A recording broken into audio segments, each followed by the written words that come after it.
प्रिय दर्शकों, मैं यशास तिवारी आप सभी का बहुत बहुत स्वागत करता हूं प्रोफेशनल एस्ट्रोलॉजी पर। जैसा कि आप सभी जानते हैं, आज रविवार का दिन है और आज मैं आप सभी के सम्मुख उपस्थित हुआ हूं आप लोगों की जन्म कुंडली का निःशुल्क अध्ययन करने के लिए।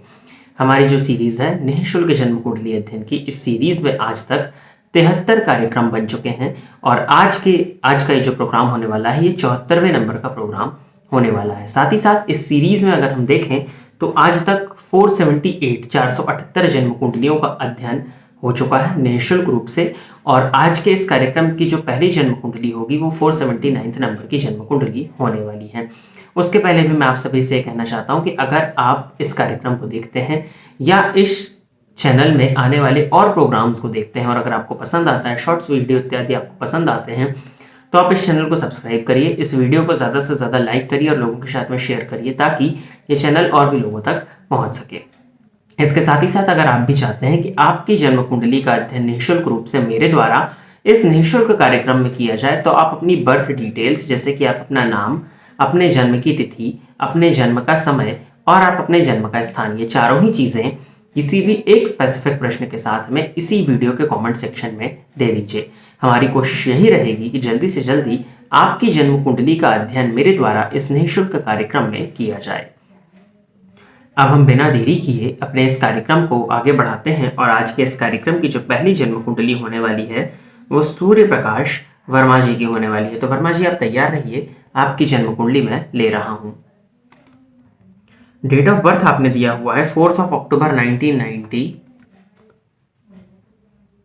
रात को 1:38 1:38 AM और जन्म स्थान दिया है बाराबंकी, उत्तर प्रदेश।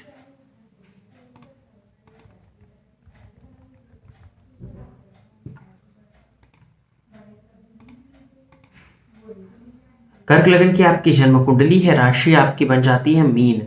तो अब देखिए, लग्नपति का जाकर के भाग्य भाव में होना और भाग्यपति का जाकर के लग्न में बैठना, तो ये अत्यंत श्रेष्ठ है। आपकी जन्म कुंडली में अगर देखें तो लग्नेश और भाग्येश का परिवर्तन हुआ है। हालांकि लग्न में गुरु केतु के साथ बैठे हैं, तो केतु जो है वो गुरु के बल को बढ़ाने वाले होंगे, भाग्येश का बल बढ़ेगा, लेकिन लग्नगत केतु कहीं ना कहीं जातक के जीवन काल में मानसिक अशांति, मन का भटकाव भी देते हैं। गुरु उसको कंट्रोल करेंगे, लेकिन केतु का भी अपना जो प्रभाव है वो देखने में आएगा। अब देखते हैं, नवमांश कुंडली में आपके जो गुरु और चंद्रमा है वो 3रे 11वें बैठे हैं, ये भी ठीक है। दशा आपको केतु की चल रही है। प्रश्न आपने पूछा, मैं अपने जीवन में मंदिर निर्माण करना चाहता हूँ, क्या ये मेरी इच्छा पूर्ण हो सकती है?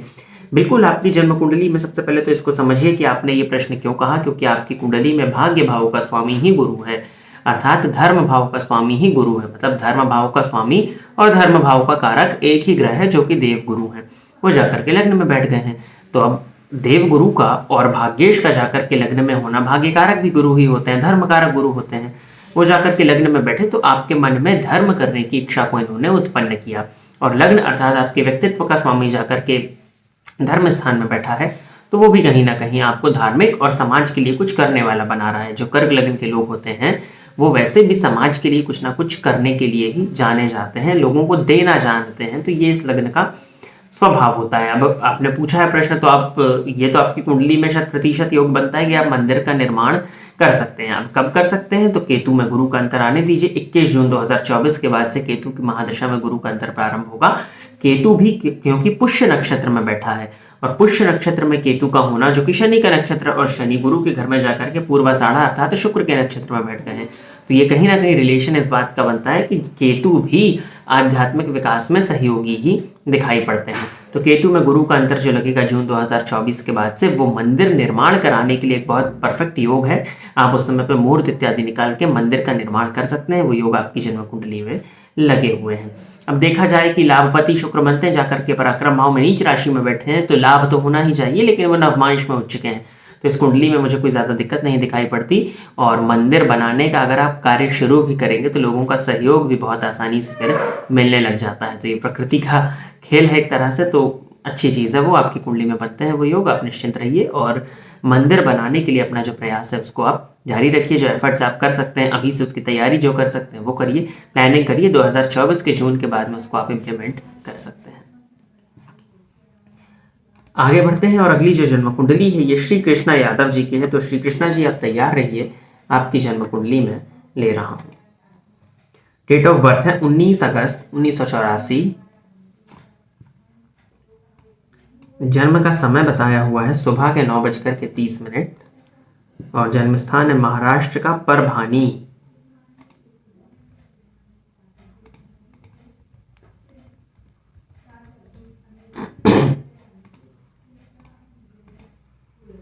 कन्या लग्न है आपका और राशि आपकी मेष बनती है। प्रश्न आपने पूछा धन और करियर के बारे में बताइए, तो धन भाव का अधिपति शुक्र बन जाते हैं, जो कि जाकर के 12वें भाव में बैठे हैं। 12वें भाव के अधिपति के साथ में फलस्वरूप शुक्र का 12वें होना तो अच्छा है, लेकिन धनेश होकर के 12वें स्थान में जाकर के बैठे हैं। हालांकि उस वक्त कोई दिक्कत नहीं होती, लेकिन धन का संचयन आपकी कुंडली में नहीं है। षष्ठ भाव का स्वामी धन भाव में जाकर के उच्च राशि में बैठा है, तो आशा करता हूं कि लोन भी आपके ऊपर होगा। हालांकि मंगल की स्थिति को देखते हुए लगता है कि लोन से आपको घबराने की जरूरत नहीं है। धन आएगा, ईएमआईज में आपका धन जाता होगा, ये आपकी कुंडली दिखाती है। लाभ भाव का स्वामी अष्टम भाव में बैठ करके धन भाव को देख रहा है और चंद्रमा पर शनि की दृष्टि का पड़ना। धन और लाभ की स्थिति तो आपकी कुंडली में अच्छी दिखाई पड़ती है। धन संचयन में आपकी कुंडली में कमी है, तो धन संचित तो मुझे नहीं लगता कि आपका हो पाएगा। रही बात शनि और चंद्रमा का आमने सामने होना, तो मानसिक अशांति भी आपकी कुंडली में दिखाई पड़ती है।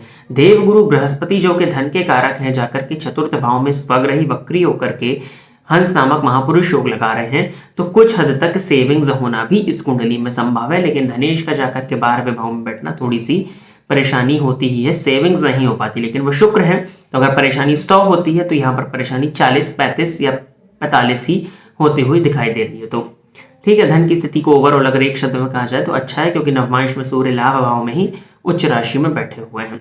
आंखों का ध्यान रखिएगा। और रही बात करियर की, तो आपको अपनी फील्ड बता देनी चाहिए थी। दशम भाव का स्वामी ही बुध जाकर के 12वें भाव में नवमांश में उच्च राशि में बैठा, हालांकि वक्री है लेकिन 12वें भाव में है, तो जन्मस्थान से दूर जाएंगे तो आपकी जन्म कुंडली में करियर की स्थिति भी मुझे अच्छी दिखाई पड़ती है। जब भी आप लोग, सिर्फ श्री कृष्णा जी से नहीं कह रहा हूं, जो भी लोग हैं इस तरह से प्रश्न दें तो स्पेसिफिक अपनी फील्ड के विषय में बताया करें कि करियर के विषय में आप क्या जानना चाहते हैं। तो जन्म कुंडली अध्ययन करने में आसानी और आपको और डिटेल्ड एनालिसिस मिल सकता है। अगली जन्म कुंडली है नवनीता गुप्ता जी की। तो नवनीता जी आप तैयार रहिए, आपकी जन्म कुंडली में ले रहा हूं। डेट ऑफ बर्थ इन्होंने दिया है 2 जनवरी 2004। जन्म समय बताया हुआ है रात के 12:32। जन्म स्थान है कोलकाता।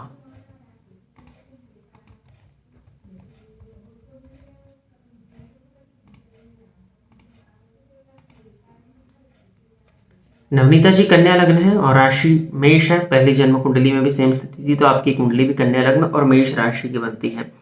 क्या मुझे 2024 के बाद यूपीएससी की फील्ड में गवर्नमेंट जॉब मिलेगी? लग्नपति चतुर्थ भाव में बैठे हैं और सूर्य देखा जाए तो 16 डिग्री पर, जन्म आपका रात का है।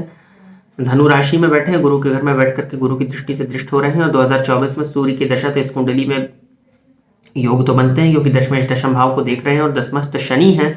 कन्या लग्न की कुंडली में षष्ठपति होकर के दशम भाव में वक्री होकर के बैठे हैं, जो कि बहुत बढ़िया माना जाएगा और एक कॉम्पिटिटिव एग्जाम को क्लियर करके सरकारी नौकरी मिलने की तरफ इशारा करता है। अब बात आती है यूपीएससी। तो यूपीएससी देखिए, सबसे पहली चीज, यूपीएससी में आपका सच में जाने की इच्छा है या पावर के लिए जाना चाहती हैं, या सिर्फ एग्जामिनेशन में बैठना चाहती हैं कि कभी किसी को बताना हो कि मैंने एग्जामिनेशन में यूपीएससी की बैठी थी। आपकी कुंडली में देखा जाए तो सूर्य के पास में 16 अंश का बल है, षडबल में वो बहुत कमजोर है, कारण जन्म आपका रात का है और राहु और शनि की दृष्टि से वो दृष्ट है। तो जब भी सूर्य पर शनि की दृष्टि पड़ जाती है, जातक के जीवन काल में सरकारी कार्यों में विघ्न, बाधाएं, विलंब उत्पन्न होने लगता है और सूर्य के सामने काले बादलों का आ जाना ही ये इस बात का मतलब उदाहरण है कि सूर्य पर शनि की दृष्टि पड़ रही है। मतलब जब भी सूर्य के सामने काले बादल आ जाते हैं तो सूर्य का प्रकाश पृथ्वी तक नहीं पहुंच पाता। तो सेम वही स्थिति होती, तो इतना आसान तो नहीं होगा यूपीएससी एग्जामिनेशन को क्लियर करना। आपकी जन्म कुंडली में देख पा रहा हूं शिक्षा भाव में शुक्र जाकर के बैठे हुए हैं, शिक्षा कारक गुरु 12वें भाव में जाकर के राहु की दृष्टि और शनि की दृष्टि से दृष्ट है। साथ ही साथ चंद्रमा, मन लगना चाहिए ना पढ़ाई में, वो अष्टम भाव में जाकर के राहु के साथ में बैठे हुए हैं केतु के नक्षत्र में। फलस्वरूप मानसिक अशांति, भटकाव, कंफ्यूजन आपके साथ में बहुत ज्यादा रहने वाला है। अब आप यूपीएससी एग्जामिनेशन, जिसमें भारत सरकार में सर्वोच्च पद जिसको कहा जाता है, उस एग्जाम में आप बैठना चाहेंगे तो पेपर आसान तो होगा नहीं। उसके लिए बहुत स्ट्रॉन्ग प्रिपरेशन, बहुत अच्छा प्रेजेंस ऑफ माइंड और बहुत अच्छा मन लगना चाहिए। तो वो कुछ दुर्योग आपकी कुंडली में मुझे दिखाई पड़ते हैं, जिसके चलते मैं एकाएक यूपीएससी की प्रेडिक्शन तो नहीं दे सकता, क्योंकि सूर्य को देख पा रहा हूँ षडबल में बहुत कमजोर है, रात का आपका जन्म है और दशम में वो दिग्बली होते हैं, तो चतुर्थ में दिग्बल से कंप्लीटली अपोजिट 180 डिग्री पर हो जाते हैं, तो दिग्बल की भी प्राप्ति उनको नहीं हो रही है। इस कुंडली को देखते हुए सूर्य की दशा आएगी, मुझे लगता है कि आपको BSc ग्रेड लेवल की जॉब की तरफ प्रयत्न करना चाहिए, वो आपकी कुंडली में मुझे ज्यादा अच्छा दिखाई पड़ता है। एकाएक UPSC की तरफ आप मत जाएं। कई बार क्या होता है कि आप छोटे लेवल की भी सरकारी नौकरी में अगर चली जाती हैं तो जो इनकम है आपकी वो तो सरकार के ही थ्रू होने लगती है, तो सरकार का पैसा एक तरह से आपके पास आने लगता है, जिसके चलते आप इनडायरेक्टली सूर्य को आपकी जन्म कुंडली में बल जाता है। तो आप पहले नॉर्मल 2004 का, क्योंकि जन्म 18 साल की आपकी उम्र है, आप नॉर्मल कॉम्पिटिटिव एग्जाम को फाइट करके सामान्य सी सरकारी नौकरी ले लीजिए और फिर आपके पास में एक जॉब होगी, तो उससे आपका कॉन्फिडेंस और अच्छा रहेगा, एक बैकअप प्लान, एक सपोर्ट आपके पास में रहेगा। बैंकिंग का योग इस कुंडली में बनता है, आप चाहें तो बैंकिंग में जा सकती हैं, तो वो सपोर्ट आपके पास में रहेगा और फिर उसके बाद में आप UPSC की तैयारी करते रहिएगा, क्योंकि 2024 से तो सूर्य की दशा है ही। लेकिन एकदम से UPSC की तरफ इस उम्र में जाना मुझे ठीक नहीं दिखाई पड़ता, क्योंकि इंटरव्यू भी होता है। अगर प्री और मेंस जैसे तैसे निकाल भी लिए तो इंटरव्यू में बाहर होने वाली कुंडली दिखाई दे रही है। बहुत से योग हैं, उसको मैं अभी यहाँ नहीं समझा सकता कि किसके किसके चलते इसको मैंने कहा, लेकिन हाँ इंटरव्यू में कुंडली दिक्कत करेगी आपको। तो मैं आपको यही कह रहा हूँ अभी कि आप सामान्य लेवल की गवर्नमेंट जॉब की प्रिपरेशन करिए, फिर जब वो लग जाती है तब UPSC के विषय में विचार करिएगा, क्योंकि 2024 से लेकर के आपकी कुंडली में सूर्य की दशा रहेगी, 2030 तक 6 साल का वक्त होगा, उसमें आप प्रिपरेशन करके ले सकते हैं।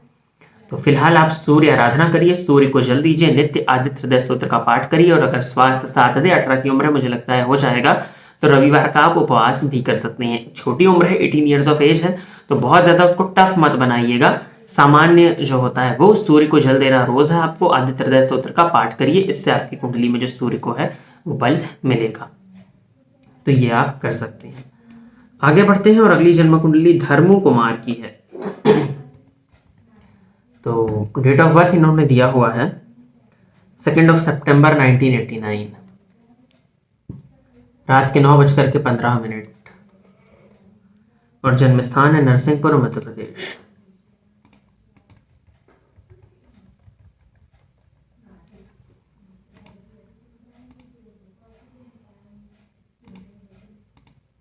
मेष लग्न है आपका, राशि आपकी कन्या बन जाती है और महादशा आपको अभी वर्तमान समय में प्रारंभ हुई है गुरु की। इसके पहले आप राहु की दशा में मंगल का अंतर देख रहे थे। केंद्र इस कुंडली में खाली है, जो कि कहीं ना कहीं परेशानी का कारण बनता है। और देखते हैं प्रश्न क्या पूछा आपने, एक्सीडेंट और बीमारी से कैसे बचें। एक्सीडेंट और बीमारी से कैसे बचें मतलब कुछ हो चुका है क्या, एक्सीडेंट वगैरह हुआ है? इस कुंडली में देखा जाए तो रोग भाव के अधिपति रोग भाव में ही बैठे हैं और शुक्र वहां नीच राशि में जो कि सप्तमेश है, इन तीनों ही ग्रहों पर चंद्रमा भी आपके वहीं जाके बैठे हैं चतुर्थेश होकर के, और शनि की दृष्टि से दृष्ट है। चतुर्थ भाव आपके भूमि भवन और वाहन का है, तो वाहन भाव का स्वामी चंद्रमा बनता है, वाहन के कारक के साथ षष्ठ भाव में, जो कि जहां वाहन का कारक नीच का शनि की दृष्टि से दृष्ट हो गया, फलस्वरूप ये रोड एक्सीडेंट में दुर्घटना की सूचना को प्रदर्शित कर रहा है। तो हो सकता है राहु की दशा में मंगल का अंतर था, समसप्तक बैठे हैं, ये चीज हो चुकी हो पहले आपके साथ में। इस कुंडली के हिसाब से अगर देखा जाए तो अष्टमपति ही लग्नेश होते हैं, लग्नेश ही अष्टमेश होते हैं, जाकर के पंचम भाव में बैठे हुए हैं 25 अंश पर, पूर्वा फाल्गुनी नक्षत्र में, शुक्र के नक्षत्र में, जो शुक्र नीच राशि में है, लेकिन नवमांश में मंगल के पास बल है क्योंकि वो वृश्चिक राशि में है। और शनि जो आयु का कारक है वो 13 अंश पर बैठा हुआ है, जो कि गुरु की दृष्टि से दृष्ट है, और आयु भाव का स्वामी भी अगर देखे जाए तो ठीक ठाक स्थिति में है। तो स्वास्थ्य में तो दिक्कत इस कुंडली में क्लियर दिखाई पड़ रही है, हालांकि गुरु की दशा बहुत हद तक सुरक्षा देगी आपको, क्योंकि पराक्रम भाव में बैठे हैं भाग्यपति होकर के, तो अच्छा ही समझ में आता है ये। आपने पूछा है कैसे बचा जाए, तो बीमारी अब क्या है ये नहीं पता, और एक्सीडेंट के योग तो आपकी कुंडली में लगे हुए हैं। तो सोमवार से प्रारंभ करके नित्य एक माला महामृत्युंजय मंत्र का जाप करिए और शिव जी के अत्यधिक आराधना करिए। इतने प्रश्न में मैं इतनी ही जानकारी आपको, इतना ही उपाय इस कुंडली के आधार पर दे सकता हूँ। सूर्य भगवान आपके इष्ट देवता है, तो सूर्य की आराधना तो करनी ही करनी है आपको, तो वो करते रहिएगा।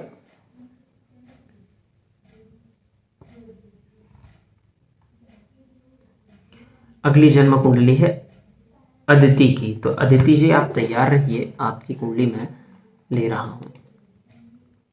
15 अगस्त 1996, जन्म समय है 19:08, जन्म स्थान है कोलकाता।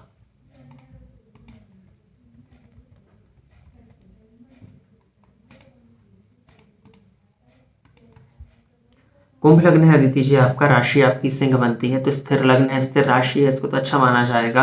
लग्नेश और राशि हालांकि शत्रु हैं, क्योंकि कुंभ लग्न में लग्नेश शनि होते हैं और सिंह राशि में राशि सूर्य होते हैं, जो कि अति शत्रु के रूप में देखे जाते हैं।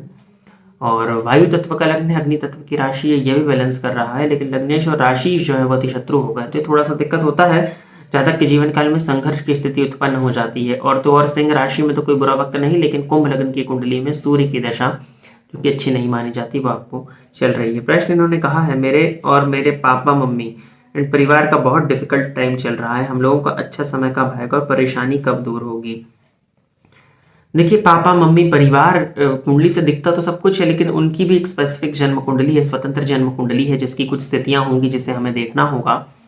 तो उसके बाद ही आप उस विषय में कुछ कह सकते हैं। हालांकि आपकी कुंडली में कुटुंब भाव के अधिपति लाभ भाव में स्वग्रही होकर के बैठे हैं। समय तो सचमुच बुरा चल रहा है। कुटुंब भाव में शनि केतु की युति पर राहु की दृष्टि का पड़ जाना, और सूर्य भी आपकी कुंडली में देखें तो षष्ठ भाव में बैठे हुए हैं, जिनकी महादशा चल रही है। तो महादशानाथ षष्ठ भाव में राहु की केतु की दृष्टि से दृष्ट है, और नवमांश कुंडली में भी वो जल तत्व की राशि में कहीं ना कहीं कमजोर हो रहे हैं। समय अभी ठीक नहीं है।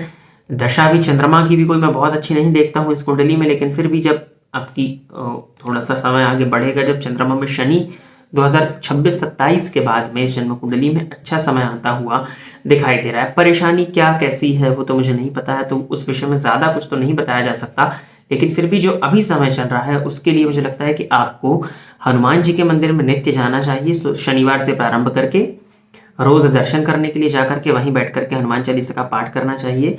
हो सके तो अपने पेरेंट्स को भी साथ में ले जाएं। नित्य घर पर भी हनुमान चालीसा का पाठ करें, और गणेश जी का मंत्र गंगणपतये नमः 1 माला या हो सके तो 3 माला आप इसको जाप करना शुरू करिए। गणेश जी को दूर्वा अर्पित करिए। भगवान ने चाहा तो देखते ही देखते कुछ हद तक जो परेशानियां हैं, जो कि मैं नहीं जानता क्या है, वो कम होना शुरू हो सकती हैं। तो इन उपायों को करिए और एक बार समय देकर के इस जन्म कुंडली को दिखवा लीजिएगा। जो भी आपकी परेशानी है उस विषय में चर्चा कर लीजिएगा। तो प्रिय दर्शकों, आज के लिए बस इतना ही। इतनी ही जन्म कुंडली का अध्ययन करने के लिए आज मैं आप सभी के सम्मुख उपस्थित हुआ था। आशा करता हूँ कि जितने भी लोगों की जन्म कुंडली का अध्ययन मेरे द्वारा इस निःशुल्क कार्यक्रम में हुआ वो सभी संतुष्ट होंगे। एक बार और अपनी बात को रिपीट कर देता हूं कि जो कार्यक्रम है निःशुल्क जन्म कुंडली अध्ययन की सीरीज है, ये एक्सक्लूसिव ऑन यूट्यूब है, सिर्फ यूट्यूब पर आता है, और इसके अलावा और कहीं निःशुल्क जन्म कुंडली का अध्ययन नहीं होता। अगर आप अभी अपनी जन्म कुंडली का अध्ययन मुझसे कराना चाहते हैं तो आप अपने बर्थ की डिटेल्स, जैसे कि आप अपना नाम, अपने जन्म की तिथि, अपने जन्म का समय और अपने जन्म का स्थान, ये चारों ही चीजें किसी भी एक स्पेसिफिक प्रश्न के साथ में इसी वीडियो के कमेंट सेक्शन में दे दीजिए। आपकी डिटेल्स देने के बाद में 4 से 4.5 महीने का वक्त आपकी जन्म कुंडली का अध्ययन होने में इस कार्यक्रम में लग जाएगा। आज के लिए बस इतना ही। पुनः मुलाकात होगी। नमस्कार।